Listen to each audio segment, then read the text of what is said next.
Welcome to the Newbie Real Estate Investor Podcast. I'm Jonathan Boyle. I'm here with my co-host Joey Chan, and today we have. Hey guys, we got some great news for you guys. Yeah, so we just actually partnered with the Results Only Mentorship Program. Hit us up if you want more information. Special guest Mahir Allen. Welcome to the show.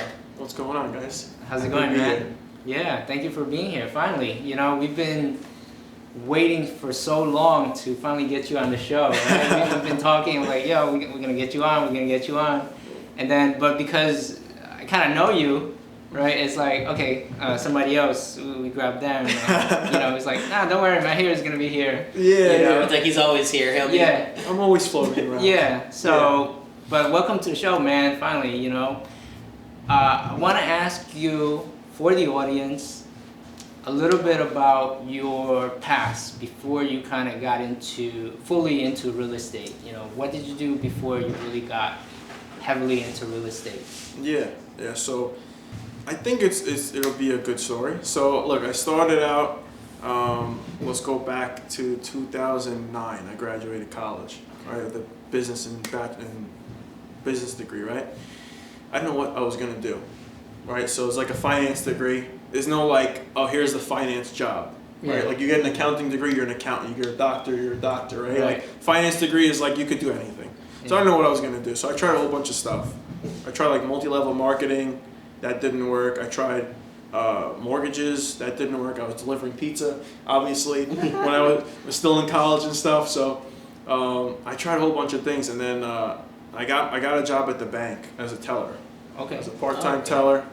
I didn't know that. Yeah, I was. So that funny story with that, I was play hockey with these guys. My friend's the branch manager at the branch in Citibank. He's like, if you win us the championship, I'll get you the job. So I won the championship. Had like a big game or whatever. They got me the job as a part-time teller. Then I went to full-time teller. Then I went to banker in like a short period of time. I was working in Midtown as a personal banker. It was forced sales. Like, you got to push credit cards on people, checking accounts on people. When the branch was so slow, I used to go business to business, like in Manhattan, opening up accounts with like the workers at like CVS or something, or Dwayne Reed or whatever, right? Wow. And I remember I'm at like on my break or whatever, and I call my friend up and like, I'm quitting today. That's enough. It was 9 months into that being a personal banker, and I quit. And then for like 6 months, I didn't know what I was going to do, but I knew it wasn't going to be that kind of sales. Right. Started working for a hedge fund that was buying distressed mortgages. So I'm sure you guys are seeing some stuff right now about distressed mortgages, with all the foreclosures coming up. Yep. So we were kind of piggybacking off what happened 2008, 2009, and I got into that distressed mortgage space in 2012. Okay. Then from there, I was one of the first hires. I was training staff. I was teaching classes for investors. I was actively working out the distressed mortgages. So I had a lot of responsibility. Yeah. I got my friends together because I liked the distressed mortgage space. I brought my friends to dinner. 10 of us went to dinner, and I closed 9 of the people to put $5,000 a piece, right, into our little investment company. Right. And then we did a little investment. We went from $45,000 to $63,000 in 9 months. Oh, nice. And then from there, we took the 2 series partners, and we started like our own. That's when I really started working for my own. That was about 2014. Okay. Then you fast forward a little bit more. I was in the note space, raised like $15 million in the note business. Wow. Jesus. But as equity was going up in real estate, note availability was going down. So then in 2016, we made the switch, started buying physical real estate 2016. Okay. Yeah, I think I met you around like 2016, 17, right as you were kind of getting started. Yeah. Right. I remember you had probably only like 2 or 4 houses or something like that. Now you got like 1,000. I don't even know. Thousands. Yeah. But yeah. So what was how did you get into from doing the notes? I think that's a very heavy like cash business, right? Yep. It's not as leveraged. Mm-hmm.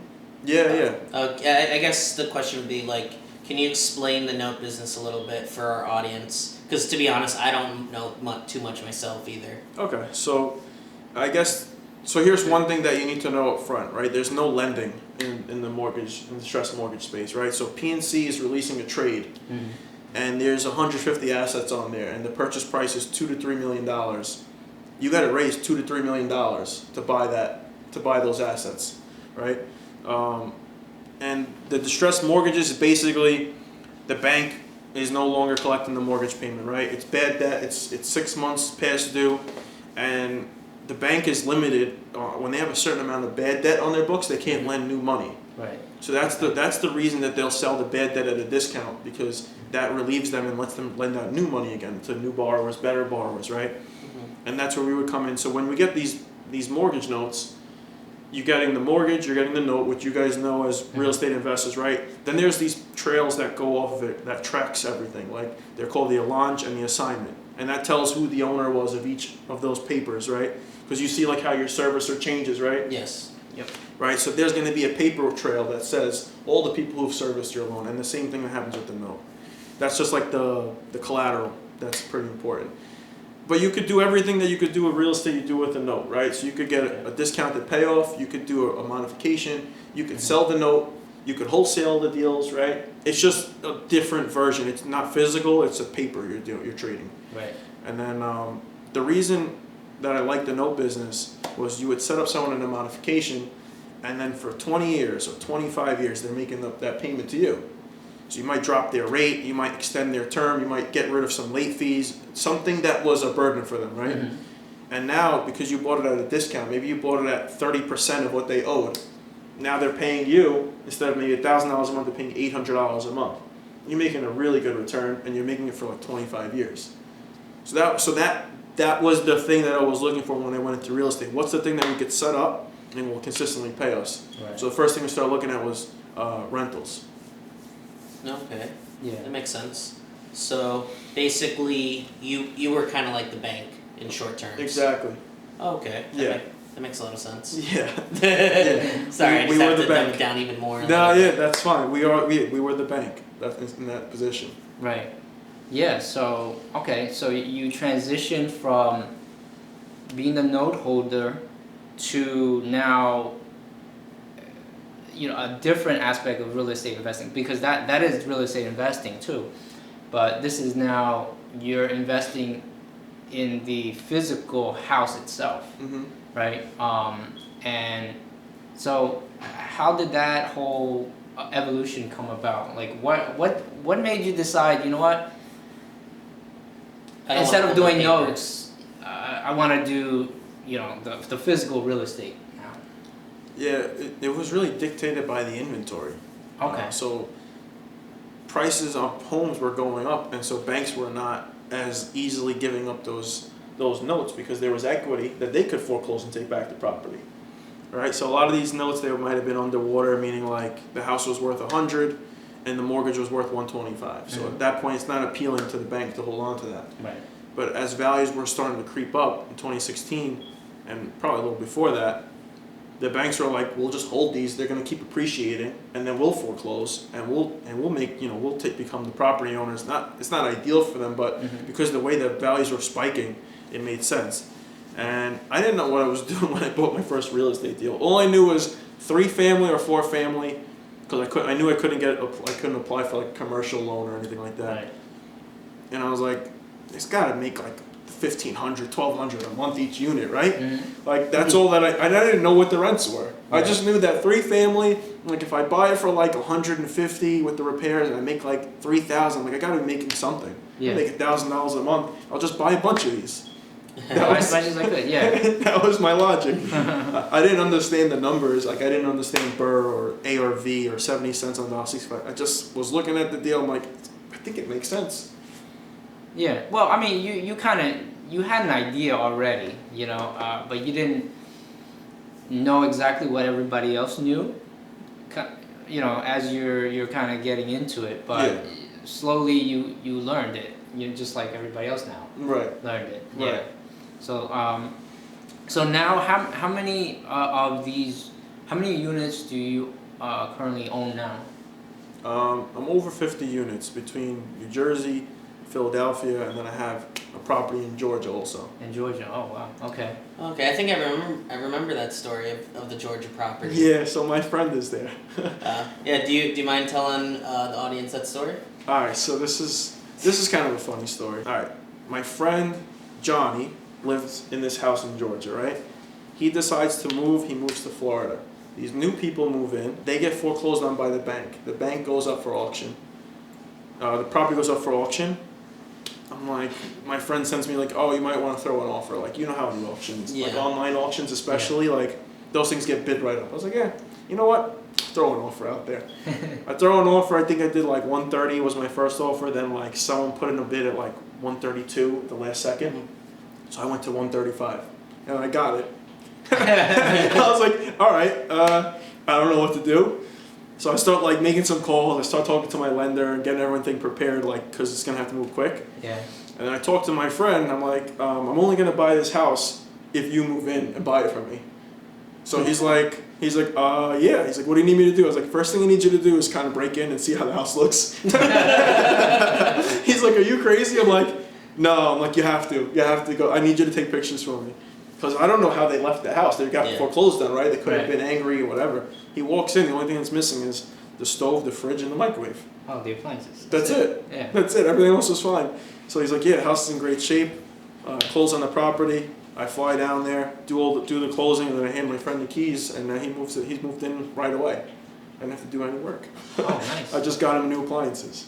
Wow. So is this a multi-family or this was a single family? It's a single family. Oh, single. Okay. Yeah. Okay. Yeah. Oh. Okay, so you're just holding it as a rental for now until like he eventually purchases it? Yeah, which he's supposed to be working on that like right around now. Oh, okay. Well, Yeah. That's good. Nice. Yeah. That's pretty awesome. Yeah. Then everyone messages me on that Facebook Live like, can you buy me a house? It doesn't work like that. Yeah. It doesn't work like that. Yeah. So sell your house for like 25 cents on the dollar. Yeah, exactly. Yeah, I'll buy it. Yeah. So it was, that was a funny deal. Oh man, that's crazy. Yeah. Wow. So what other business ventures are you into now? As well, besides so you're doing notes, so you're buying real estate units. Fix and flips, right? Are you doing fix and flips? I'm doing fix and flips. And then the other thing, which is like kind of within the last year, is like the Amazon or e-commerce businesses. Okay. Yeah. And I spoke to you about that. Sure. The reason I decided to go into like another space, it's not because I want to spread myself thin. It was just because last year the pandemic hit and all the lenders dried up, which you guys know about, right? Yeah. Right. All the hard money lenders were not there, refi lenders were not there. So at that point, and there's people not letting anyone in their homes for wholesalers to do what they got to do. Yeah. And I'm like, I can't be trapped like that again. Like I can't only have all my eggs in that real estate basket. And I started investing in like the Amazon, the e-commerce businesses over the last year. Nice. Are you had mentioned that you were doing property management for someone. Mm-hmm. Are you doing property management for others as well, or? Just a select few people? No, I'm definitely open to doing property management for people who need help. This person that we were speaking with before the cameras turned on, she lives in California, and I've been managing all her properties. All of her properties are fully current. Everything's well maintained, and now today I had to do some inspections, so I was out and about today. But normally I'll be hiding in my office on a day like today. Yeah. Yeah. It's kind of cold. But yeah, I'm open to doing property management for sure. Like I have a pretty strong like partner who helps with that, which you guys know, Okay. Yeah. Carmelo. Okay. When I really need a resource, he's kind of like last resort, right? Like I try to solve all the problems I can, and when I run into a struggle, I go to like Big Brother. Mm-hmm. Listen, what do I do here? And he's like, just do this, boom, and then I just go back to work. Yeah. Nice. Yeah. Yeah, I mean Mel's definitely helped us as well over the years, He's actually kind of the reason why we even got our 4-unit in Wildwood. Really? Yeah, because fun fact, we competed against him on another property that was another 4-unit in Wildwood, and I guess he taught us a small lesson, which was the non-refundable deposit. Like if it's a competitive scene, he'll put up a decent chunk that he has to give anyway for even if it was hard money or a conventional loan, and then he gives non-refundable deposit because he knows he's gonna close on it. Yeah. So that's awesome. That's a good one. Yeah, So you pick up stuff every day. That's a good one. I like that. Yeah, especially exactly. Especially if it's competitive, you know. Yeah. I mean but anyways, like he got his 4-unit for $380, and we got ours for $285. Oh, really? Yeah. I guess it worked out for you too. Yeah, exactly. I mean, it probably needs a little more repair than his does. Yeah. But it's okay. You know, we had a good cushion to make up for that. Yeah, that's awesome. Yeah. So that's good. And ours actually have parking. Does his have parking? No, right? It doesn't. His doesn't have parking. We have parking. Mel got ripped off, huh? No. I mean, don't get me wrong. No, I'm joking. He got a great price for his.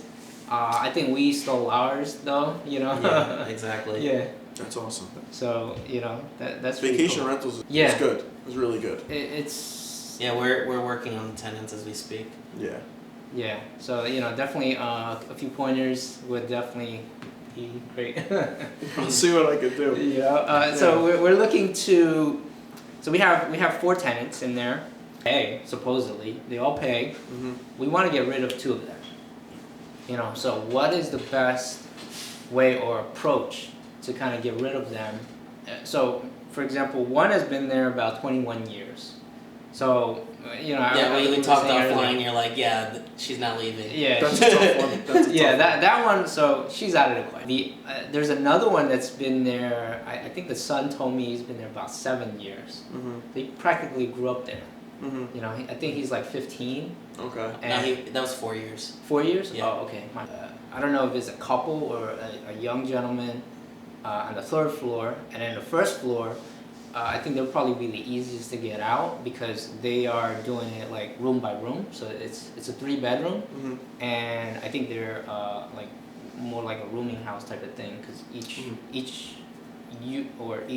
room has a key. Mm-hmm. So. You know, and we gotta fix that too for the town. Yeah, yeah. I mean, some things that have worked for me is I usually try to pump up the tenant. Be like, you don't deserve this. You look how you keep your house, and then you gotta live like this. I know like you deserve a better place than this. They're not gonna say no. So. I just keep, but that works because I was like, because I had to do that at Isabella. Right. Right? I remember The people on the 1st floor. And I kept saying, you deserve better than this. Look at this. This is whatever is happening. Even if it was our fault, look at this. You shouldn't have to live like this. Right? You shouldn't have to breathe in there, doing work upstairs. Your mom's old. Like, you deserve better. Right? And she's like starting to believe, like, yeah, I do deserve better. Why am I living here? Why did I settle here? I'm like, you shouldn't settle. You got to do more, right? That's one way.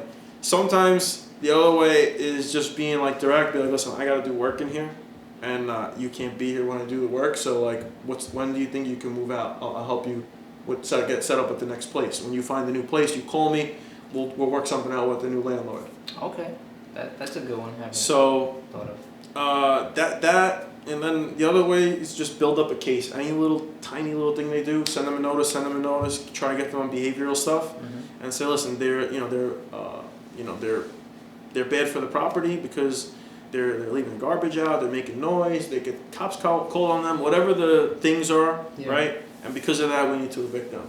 And then by that point, they may also stop paying on the rent. Then you have this other thing, like, I have all these things. Here's the reason they need to go. Okay. That route kind of sucks, though. Yeah. I don't think I would want to go that way because they're all good people, you know. And they are all paying, so you know, I don't want to stop. Have you ever done like cash for keys as well, or? I have. This guy is one of the few tenants that beat me, and I told him he beat me. This guy Tyrone. All right. So he had all the tricks. I said, trying to evict him. Gave me the sob story. I was in jail. Give me another chance. Blah blah blah. I said, all right, cancel the eviction. He stops paying rent again. All right. Then I'm going to evict him again. Well, let's make a payment plan. All right, make a payment plan, official payment plan with the court. And so that when you make the official payment plan with the court, they need to give you full payments, right? Mm-hmm. So let's just say the rent was $1,000. Right. He gave me $900. Said, I'll give you the other $100 on Friday. Yeah. Never gave me $100 on Friday. That voided the agreement.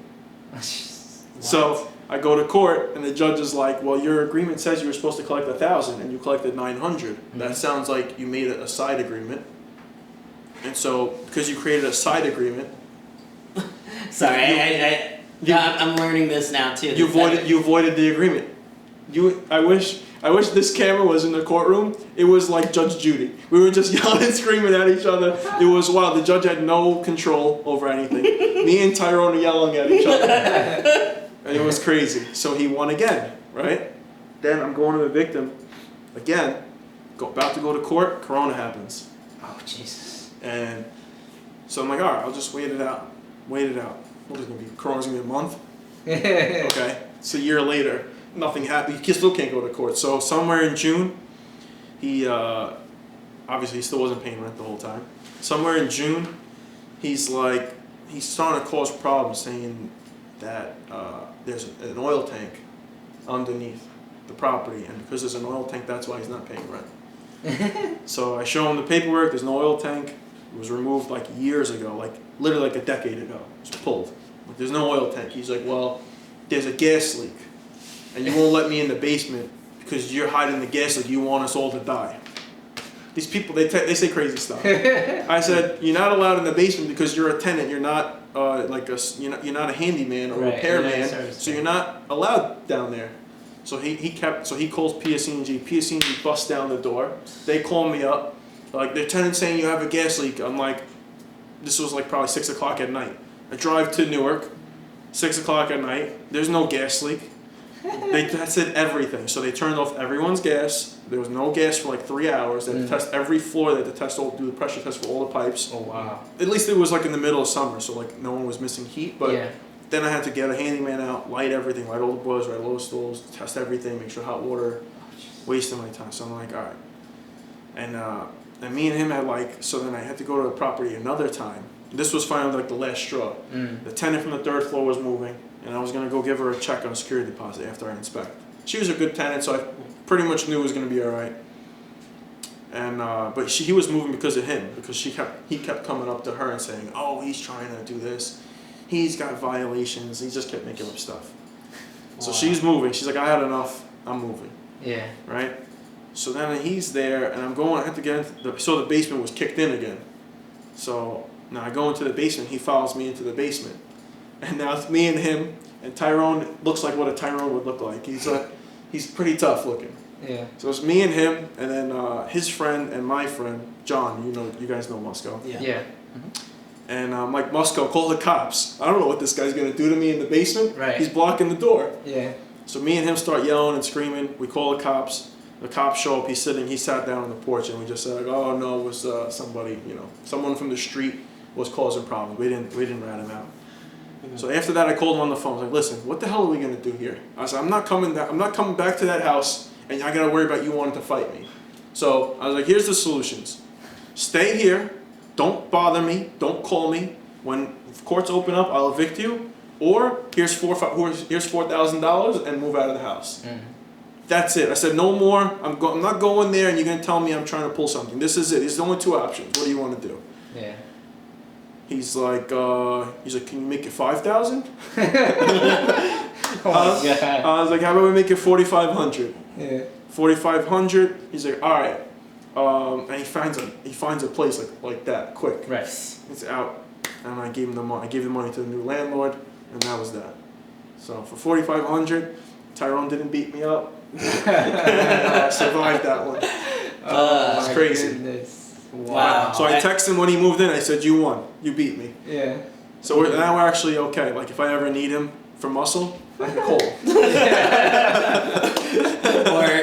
Or if you're buying a property and for some reason you can't close, but time's of the essence over you just plop them in there. I'll just call Tyrone. Hey, you guys got a squatter in here. Yeah, I'll call Tyrone. He No, like I'm joking, obviously, but like that was happening, or that same scenario was happening in a Belleville wholesale that I just closed recently, where the seller, he was like, even though a lot of the problems we solved, it took almost a year because of tenants, like, and he wanted us to close like immediately after they moved, even though we couldn't even get into like, check on everything. Right. But long story short, like there was a time to the essence letter sent to us, and we unfortunately couldn't close by that day. I was very tempted to do what I was telling you. I was like, I know someone that's squatting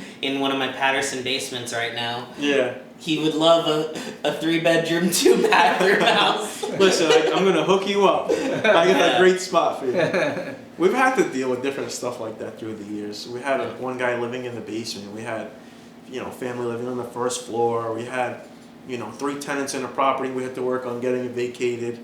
There's always problems to solve. Yeah. So that's part of what we're doing on a day-to-day basis. So it's like, oh, you guys are real estate investors. Must be so nice. Like, you got to deal with some of this stuff too, though. You got to deal with personalities all day, every day. Yep. Do you have a favorite book, podcast, audio book that you can recommend? Or a few, one or Yeah, I have a couple that I like. Think and Grow Rich. I like Rich Dad Poor Dad. Rich Dad Poor Dad, that one woke me up, like, more than any other book. Rich Dad Poor Dad. I realized, like, the decisions I made and then, like, the things that you think about wealth and money and things like that is taught to you from when you're a kid, right? And you don't know that, right? You just listen to your parents and you don't understand that. They may be teaching you the wrong things, right? Then there's the other one, Who Moved My Cheese? It's like, With my cheese. Who Moved My Cheese? It's like, okay, that one I don't know. it's Hem and Haw and what's the other guy's names? Hem and Haw, and then there's these 2 other characters. I forget their names, right? And it's just about like waking up early, like getting ready to do what you got to do every day. Like every day, you don't know what to expect, right? So the story is something like the 2 mice, like they're in a maze, and they got to find the cheese every day, right? So they move the cheese around, and so every day the mice wake up, they get all their equipment on, and they go look for the cheese. Eventually, they don't move the cheese. They leave the cheese there for like 2 weeks. So now the mice are saying, well, listen, we know where it's going to be. We'll just sleep in later today. We're not going to wake up at 9 in the morning like we normally do. We're going to wake up at 10, 12, and then they weren't stockpiling it. They were stockpiling some of it, but like they got lazy, right? So then they notice that the cheese starts getting old, right? Because they're not putting any new cheese there.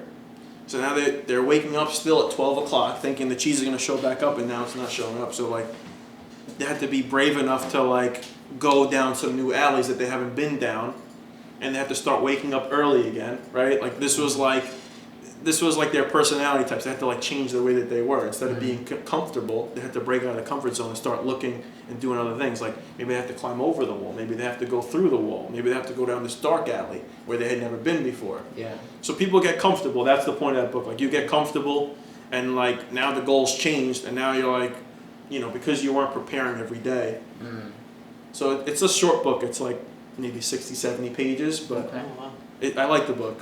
Yeah, I read that in college. It's unique because I would say like probably 20 of our guests have said Rich Dad Poor Dad, Think and Grow Rich. Those are, by the way, 2 of my favorite books.